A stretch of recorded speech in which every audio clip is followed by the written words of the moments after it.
माझं नाव तेजस रवींद्र काळे. मी येवला तालुक्यात देवाळणे या गावात राहतो.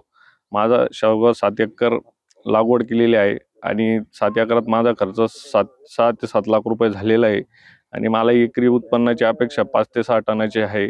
आपला शेवगा हा 13/6 वर लागवड केलेली आहे आणि मला एकरी उत्पन्न 5 ते 6 टनाची अपेक्षा ठेवलेली आहे आणि एकरात मिनिमम 5 ते 7 लाख रुपये ची अपेक्षा ठेवलेली आहे. सरकारने जर हा भाव स्थिर ठेवला तर माझे एवढे पैसे होऊ शकतात.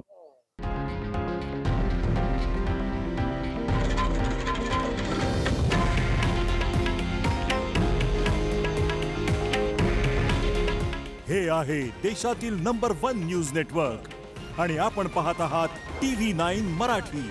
काळजी तुमची, हित महाराष्ट्राचं.